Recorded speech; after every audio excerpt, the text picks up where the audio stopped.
Você já parou para pensar que a sua empresa pode estar pagando impostos a mais? O nosso sistema tributário é bem complexo e é comum as empresas pagarem mais do que o devido. Saiba que é possível recuperar os valores dos últimos 5 anos e reforçar o seu caixa. A Fortus Tax é especialista no assunto e já ajudou muitas empresas nos seus 18 anos de atuação. E o mais importante, você só paga pelo serviço depois que o dinheiro estiver na sua conta. Fortus Tax. Pagar o justo é o nosso forte.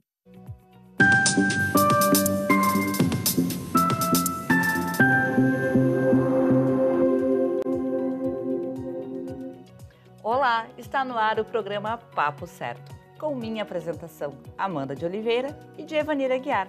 E no programa de hoje, o nosso assunto vai ser política. Olá, de segunda a sexta, neste mesmo horário, estamos aqui e falamos sobre empreendedorismo, economia, saúde e diversas áreas do direito. E hoje nós vamos falar sobre os projetos de melhorias e demandas da capital. Nosso convidado de hoje é o vereador, vice-presidente da Câmara de Vereadores da capital e presidente do PSDB de Porto Alegre, Moisés Barbosa. Muito obrigado pela presença aqui no programa. Prazer enorme estar aqui com vocês e vamos trocar ideias aí com a galera de casa. Seja muito bem-vindo à nossa bancada, Moisés. E você de casa aí que já está nos assistindo, envie a sua mensagem aqui para o Papo Certo no 3029 8080. Vamos fazer um rápido intervalo e já voltamos.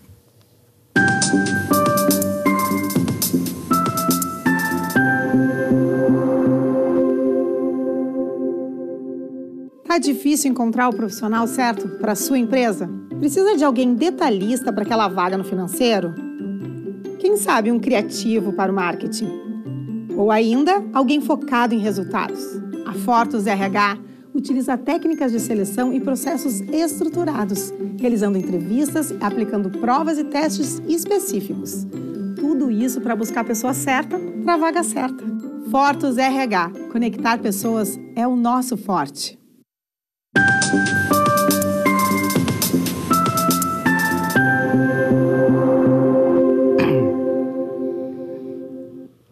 Viram como foi bem rapidinho? Nós já estamos de volta e pelo YouTube e Facebook vocês podem assistir o nosso programa e também compartilhar. Vereador, brevemente nos conte como o senhor ingressou na política e por que a escolheu. Eu ingressei na política através de uma rede de ação social chamada Malucos do Bem, que foi fundada por alguns amigos que faziam no início palestras sobre drogas, gravidez precoce, e, enfim, a gente começou a se voluntariar. E nesse trabalho fomos conhecendo pessoas públicas que foram nos desafiando. E aí levei isso para o governo do estado, fui o primeiro presidente do Conselho Estadual de Política Pública de Juventude, no gabinete comandado pelo ex-vice-governador Antônio Hohlfeld. E lá fui desafiado a concorrer e o pessoal da Malucos do Bem me desafiou, o pessoal do Conselho também, e jogamos luz à questão da política pública de juventude. Esse foi o início. E não pensava, não tinha planejado isso, né? Eu fui tenente R2, sempre tive uma vida assim, estudei em colégio interno para poder sair do interior e poder ganhar a vida e a carreira profissional. Então o resultado da história, acabei entrando na política dessa forma e continuo na Câmara representando aí o terceiro setor e vários projetos em várias áreas. Mas eu tenho a pergunta para ti, que é aquela que não quer calar e provavelmente todo mundo quer saber. O porquê Malucos do Bem? É que isso é muito legal, tá? Eu não usei isso no início, né, politicamente, nem publicamente. Foi um amigo que, no decorrer do processo, quando eu pensei em desistir, porque a gente concorreu várias vezes, e em 2012 eu pensei em desistir. E ele disse, cara, vamos fazer um trabalho, ver que nome usar. A Malucos do Bem, como eu disse, nasceu de voluntariado, então a gente se espelhou num projeto que já existia, que era do Cal Lopes, né, que era o Cara Limpa, o Mundo Sem Drogas. E a gente, com recursos nossos, a Malucos do Bem nunca teve recurso público, nem de empresa, a gente que subsidiava tudo. A gente entrava no ônibus e ia, por exemplo, a Itaqui, São Borja, com nossos recursos palestrar. E as pessoas achavam que isso era uma maluquice. O quê? Vocês estão dedicando o tempo de vocês, o dinheiro de vocês, para viajar horas e horas. Tá? Isso é coisa de maluco, isso é coisa de maluco. E um dia, um de nós respondeu, isso é coisa de maluco, mas é do bem. É coisa de maluco do bem. E a gente começou a se identificar, os malucos do bem, os malucos do bem. compramos isso quando fechou o Cara Limpa, aí a gente tinha que adotar um nome, e a gente botou lá, Malucos do Bem, pelo bem somos capazes de qualquer maluquice. Excelente. Muito legal, parabéns. Parabéns. E qual é o seu papel como vice-presidente da Câmara de Vereadores de Porto Alegre? A tarefa lá, eu quero inclusive mandar um abraço ao nosso presidente do Legislativo, o vereador Hamilton Sosmaier, que vem fazendo um trabalho muito importante, é substituir o vereador Hamilton quando ele sai da presidência da sessão. Então eu assumo lá a presidência, que é uma experiência muito honrosa, mas também muito difícil às vezes, né? Que é a questão do diálogo, de equalização de todos os campos ideológicos, todas as correntes, mas a gente preside a sessão, a gente também tem toda a questão administrativa da casa, a questão de colocar os projetos que a sociedade tanto quer que a gente avalie, então a gente acelera aí o processo de avaliação desses projetos no Legislativo da capital. E tem sido uma honra, né, estar lá com todos os colegas, com muito diálogo e muito equilíbrio. E, Moisés, quais são os maiores desafios da Câmara para esse segundo semestre? Teremos muitos desafios complicados, vão ser 5 meses, nem dá um semestre, serão 5 meses difíceis. A gente tem 2 CPIs, né, sobre a questão da educação, que é a primeira vez na história que tu tem 2 CPIs para tratar do mesmo tema. 2 CPIs? 2 CPIs, é a primeira vez, é inédito isso, mas a gente tem que seguir a orientação da Procuradoria da Casa de ter as 2.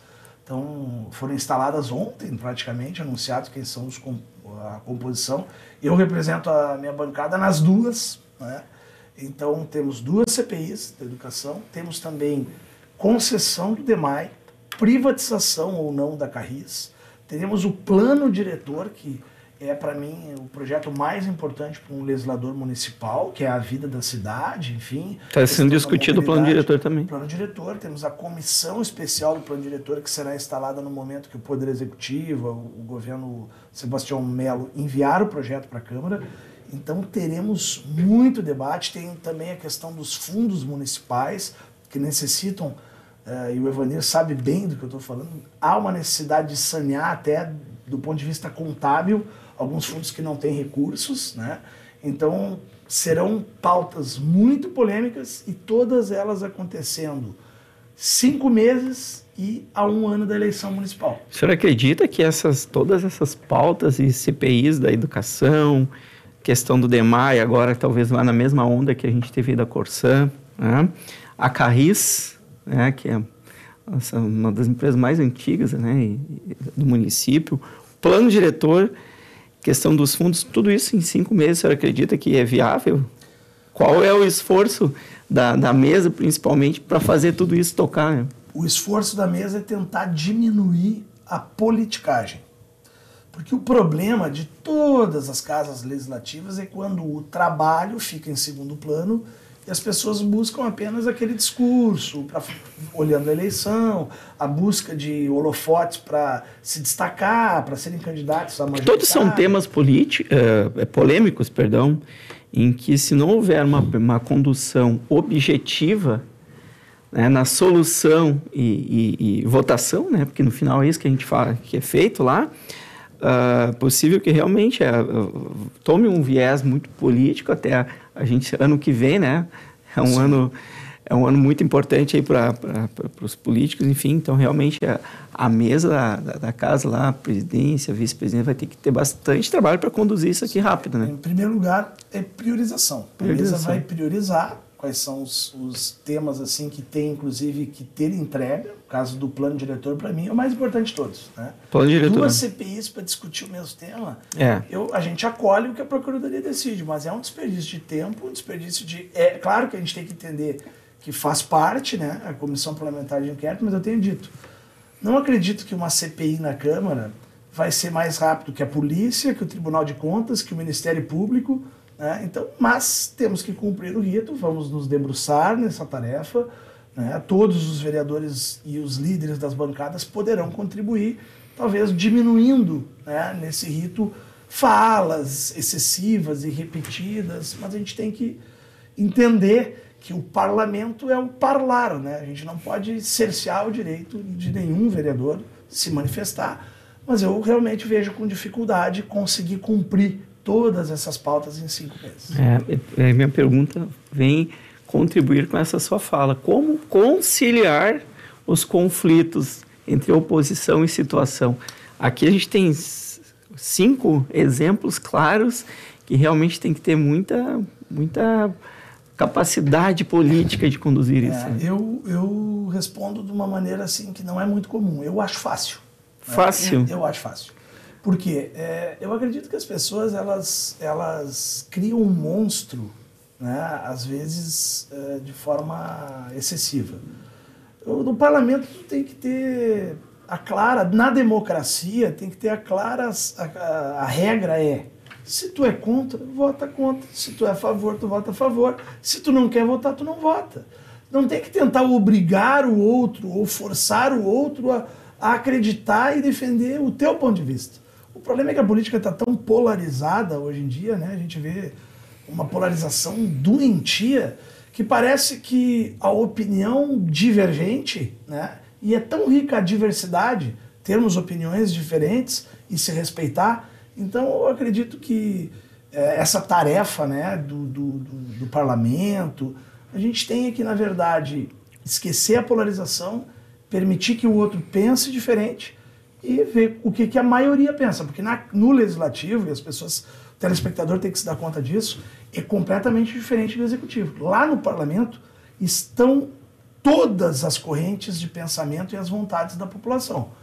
No executivo, não. No executivo ganha aquele que fez mais do que 50%, enfim, que ganhou a eleição. Lá, como tem todas as correntes de pensamento, tu tem que respeitar todas elas.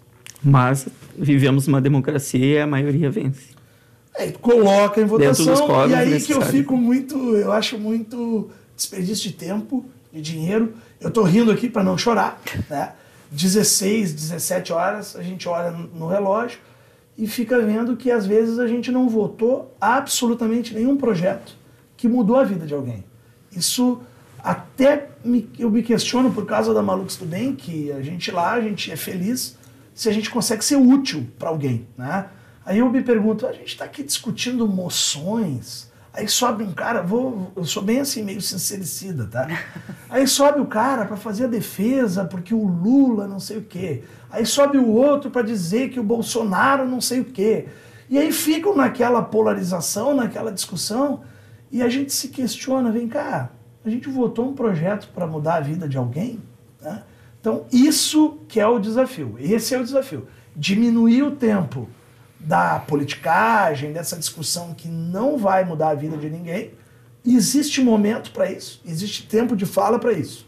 E tentar diminuir e focar no que a sociedade quer, que é que a gente trabalhe e discuta os projetos nas comissões que existem na casa, nas proposições que realmente vão atingir a vida das pessoas. Bom ouvir essas suas palavras. Mudando um pouquinho de assunto, então, Moisés, quero falar sobre a questão do transporte hidroviário. Porto Alegre, como ele pode ser melhor aproveitado? Esse é um tema que é apaixonante para mim. Eu sou o autor da Política Municipal Hidroviária do Lago Guaíba. Eu apresentei esse projeto ainda na legislatura passada, demorou um tempo, né? E a gente aprovou e foi sancionado nesse governo.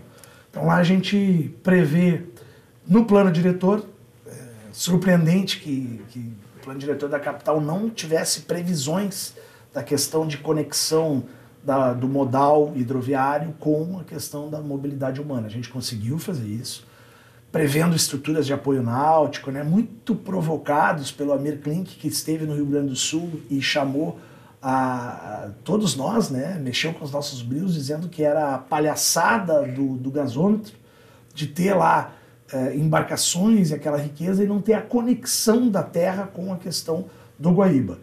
A gente estudou na Malucos do Bem com várias pessoas do desenvolvimento sustentável e também da questão da mobilidade. Depois da aprovação, a gente conseguiu fazer essa conexão e é um sonho. E aí eu faço aqui uma provocação. Canoas, Barra do Ribeiro, Guaíba, Rio Grande, resgatar o que existia há muito tempo atrás, que era a pessoa ter a condição de, com um transporte 3 vezes menos poluente, tirar da malha viária e diminuindo inclusive a questão de incidência de acidentes de trânsito, de poluição, é algo muito inteligente. Ainda tem um viés turístico. Turístico. Então, assim, a gente está na Câmara de Vereadores com 2 frentes parlamentares, uma de desenvolvimento hidroviário e também a frente parlamentar do próprio Lago Guaíba, e com esse grande desafio. Agora, Canoas pode estar aí na ligação hidroviária, é muito importante a gente dizer, a maior parte das pessoas não sabe, a divisa entre Porto Alegre, hoje terrestre, né, tem uma ponte ali, passam embarcações de transporte, pelo rio Gravataí? Isso. Além então, do Rio dos Sinos, até a praia do Paquetá. Só que o poder público tem que entrar na jogada.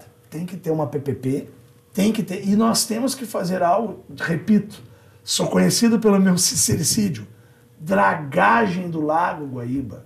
Não dá para ficar vendo cabelo em ovo e dizendo que, não, mas isso... Olha só, existe técnica hoje no mundo para que aquele resíduo que é retirado, que alguns dizem que tem metais pesados, seja retirado. Porque não adianta a gente prever estrutura de apoio náutico, uma marina maravilhosa e não ter calado para as embarcações. Então, assim, quando falam, e eu acompanhei isso desde 2003, né, a proibição da dragagem do Lago Guaíba, aquilo, naquele momento, talvez fosse importante, mas a gente tem que enfrentar essa pauta por causa do calado, e aí eu vou dizer para o telespectador algo que talvez surpreenda vocês.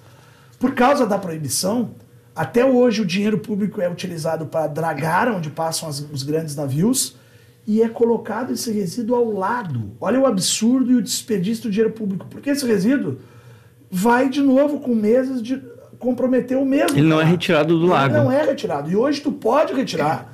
Inclusive a gente estudou essa matéria, tu pode lavar e descontaminar, utilizar na construção civil. Numa parceria, por que não? Como parte do pagamento pela retirada. Então há também uma economia de dinheiro público. É uma boa discussão. E é importante também dizer para ti, Vanir e Amanda, que existem várias empresas que sofrem isso. Por exemplo, o sal, aqui tem uma grande indústria de sal, adubos, uma grande indústria, eles não estão conseguindo transportar a sua produção e escoar lá para o porto de Rio Grande. Tem que ser com a sua totalidade. Por causa do calado, eles são, às vezes, obrigados a transportar 40%. Imagina que absurdo. Seguindo esse mesmo viés, vereador, em relação ao transporte rodoviário, ter um aplicativo móvel, como ele poderia contribuir para quem utiliza o serviço e de que forma funcionaria? A gente teve a oportunidade de acompanhar aí o licenciamento de alguns aplicativos, a criação de alguns aplicativos, junto ali ao Celebranal e ao Cais Embarcadeiro, né? Então, hoje já existe questão charter, de fazer a parte turística, de utilização, mas a gente tem o sonho, e aí a gente faz aqui um desafio para o poder público, que com o tempo a gente possa ter, por que não, esses aplicativos de transporte.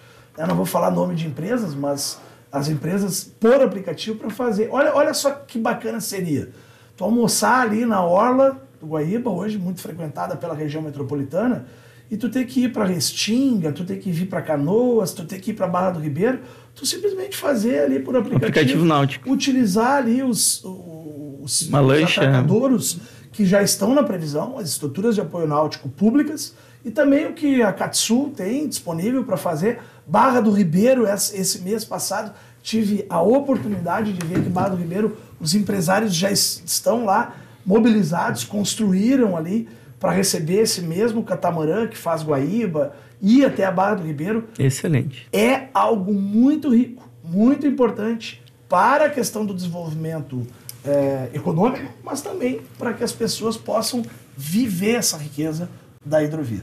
E sobre essa inauguração da Barra do Ribeiro, eu estive lá e realmente ficou lindíssima. Eles estão de parabéns. Bom, pessoal, vamos fazer então um rápido intervalo e a seguir vamos falar sobre educação com o vereador Moisés Barbosa. Fique com a gente.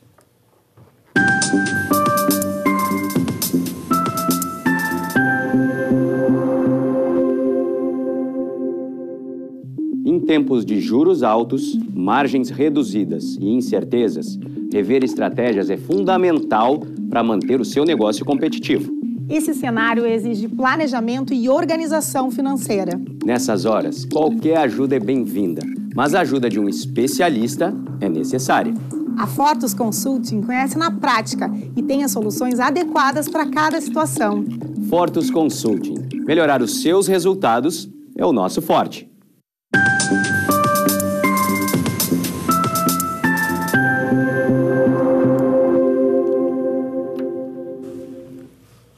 voltamos e eu quero te convidar para nos seguir nas redes sociais e te lembrar que o programa também é transmitido pelos principais canais digitais. Vereador, qual a sua opinião sobre a municipalização do ensino fundamental no estado do Rio Grande do Sul? Sou totalmente a favor. Quero parabenizar a secretária de Estado de Educação, a secretária Raquel, que junto com a secretária Janaína nos recebeu essa semana, preocupados com isso. Tem que ter uma modificação na Assembleia Legislativa da Constituição. A nossa Constituição, ela cria um pouquinho de confusão, porque ela não determina e não separa. E o telespectador que quiser entender por que eu sou a favor, estude os índices do Ceará, por exemplo. No estado do Ceará, o índice dos próprios alunos, né, de proficiência, no IDEB, são maravilhosos. No Ceará, lá, o ensino fundamental é responsabilidade do município e a outra parte do ensino médio, é do Estado. Moisés, qual é a tua visão sobre os turnos integrais nas escolas? Também sou, por causa própria, totalmente a favor. Eu vim, isso é uma parte que eu tento resgatar da minha vida, até para entender por que eu sou tão apaixonado por coletividade, voluntariado.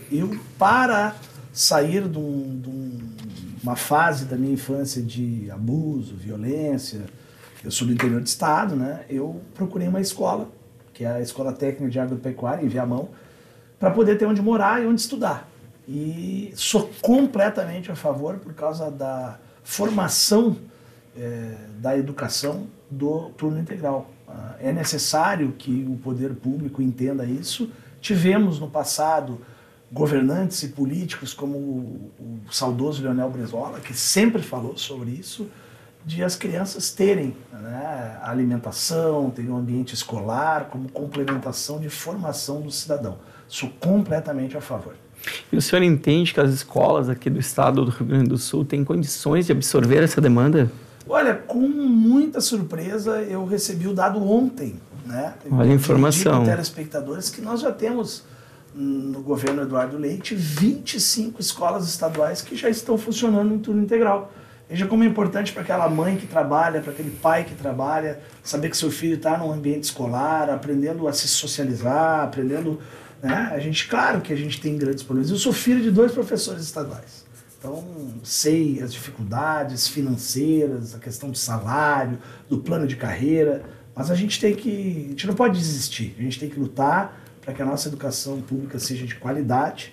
E estou muito feliz, inclusive, o governo federal, né? Eu não tenho nenhum problema, apesar de pensarmos diferentes, essa semana foi pauta nacional, né? Esse projeto do governo federal de incentivo aos estados terem, né, as crianças em turno integral. Então, eu acredito sim que o Rio Grande do Sul pode resgatar isso e que vai ser muito importante para as futuras gerações. Eu costumo dizer o seguinte, né, lá na Malucos do Bem, quando converso com pais, às vezes é frustrante na política a gente acreditar que a gente realmente consegue mudar o mundo, mas existe uma forma que é real e concreta de tu fazer um mundo melhor, um futuro melhor, educando bem os teus filhos. Parabéns pelo pensamento. Eu sempre estudei em escola pública, desde ensino fundamental, ensino médio, faculdade foi pública e eu sou realmente um defensor. Foi o que mudou a minha vida, bem como o senhor traz aí. E, Moisés, na tua opinião, o ensino aqui no Rio Grande do Sul, ele realmente é forte? Olha, a gente tem visto muita melhora. A gente mudou, né, nos índices aí dos estados, a gente avançou na escala. Eu acho que agora a gente já está em 10º, né, na qualidade de rede pública. Por isso, volto a dizer, muito importante mudar a Constituição do Estado, aos deputados que nos assistem. É importante... É necessário haver essa mudança? Muito necessário. Porque aí fica aquela do deixa que eu deixo. Fica, né, obrigatório daí. A responsabilidade é minha, do município, ou a responsabilidade é tua, do Estado? Vamos deixar claro. Né? Ensino fundamental, anos iniciais, município. Ensino médio e últimos anos, Estado. Aí tu pode, inclusive... mas como é que tu vai fazer? Não é Tem um processo que a secretária Raquel muito bem deixou claro. Com a FAMURS, com a participação dos prefeitos, com muito diálogo, é um jogo de ganha-ganha. Porque o município vai receber mais verba para a educação e o Estado também vai ter a sua limitação. Porto Alegre é um caso. A capital, por exemplo, a maior parte das escolas não são municipais. são estaduais. Mesmo do ensino fundamental? Sim, por isso, inclusive, é muito diferente o salário. E me dá uma oportunidade de dizer, não vai mudar a vida dos professores da rede municipal de ensino. Aqueles que tiverem na sua escola, né, a adesão do Estado, eles vão continuar tendo a sua carreira no município, mesmo que tenha naquele mesmo prédio, é um modelo mais complicado, que naquele mesmo prédio daquela escola, a parte do ensino médio seja do Estado. É um belo projeto e eu espero que ele tenha sucesso. Eu quero te pedir para completar a frase, então. Educar para... Para formar. Educar para mudar o futuro. Educar para salvar as pessoas. Salvar essa... Eu sou uma pessoa que sou, né, prova real que as crianças com o tempo, infelizmente, até o enfraquecimento da instituição familiar, na questão das drogas, na questão do ócio juvenil, precisam muito de família, mas precisam muito de uma escola, de uma educação forte. Eu lamento muito que alguns políticos não entendam o poder da educação e da cultura para o futuro. Mas é tão importante ouvir que tem pessoas que pensam como eu, porque eu acompanho muito o seu pensamento em relação à educação. Na minha época de ensino fundamental, eu sou da época do Brizola ainda lá. Brizoletas. Então, assim, realmente Eu nasci em São Borja, educação. Não falei isso, eu nasci em São Borja. E lá, aquela região toda, sempre acompanhou muito a trajetória, os pensamentos assim, do turno integral, a questão da verdadeira reforma agrária, que não tem nada a ver com invasão. Então, assim, são coisas que o Estado precisa resolver. Eu concordo com o senhor que o Brasil realmente mudará, assim como países, a gente fala a Suécia, a Finlândia, a Dinamarca, países que mudaram o próprio país investindo e já sabendo que levaria 30 anos para ter resultado, investindo em educação. É o que é a grande revolução social, é a educação, né? Vereador, então, para finalizar, temos aqui, eu acho que um minutinho. Deixe uma mensagem para os nossos telespectadores do Papo Certo, por favor. Em primeiro lugar, quero agradecer aqui o convite, né, ao programa Papo Certo, que é vida inteligente, né, na televisão. O Papo Certo que vem ganhando muito espaço. Parabenizar vocês aqui. Quero agradecer aos nossos patrocinadores. Não existiria o programa se o Grupo Fortus não estivesse aqui nessa parceria.